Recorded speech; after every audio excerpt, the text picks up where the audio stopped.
मैं सोनी तिवारी आप सभी का अपने YouTube चैनल पे स्वागत करती हूँ, अभिनंदन करती हूँ। और मेरा गाना अच्छा लगे तो शेयर करिए, सब्सक्राइब करिए। और आज आप लोग को मैं सुना रही हूँ जनेऊ का गीत। बाबा होत सबेरे चिट्ठी लिखबी, बाबा होत सबेरे चिट्ठी लिखबी, बाबा दे देबी फूफाजी के हाथ सबेरे फूफा आईबी, बाबा दे देबी फूफाजी के हाथ सबेरे फूफा आईबी,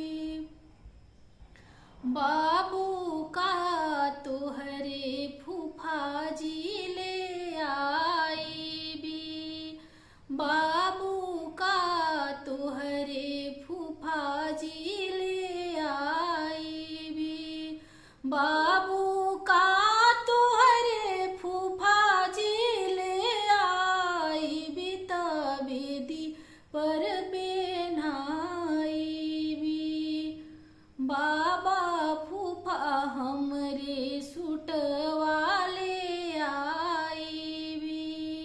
बाबा फूफा हमरे सूटवा ले आईबी, बाबा फूफा हमरे सूटवा ले आईबी, तबेदी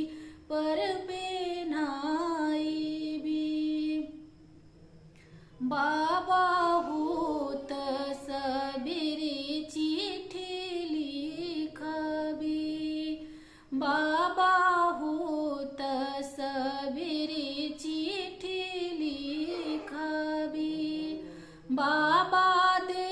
देबी मामा जी के हाथ सबेरे मामा आईबी, बाबा दे देबी मामा जी के हाथ सबेरे मामा आईबी,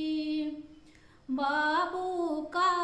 तोहरे मामा जी ले आईबी, बाबू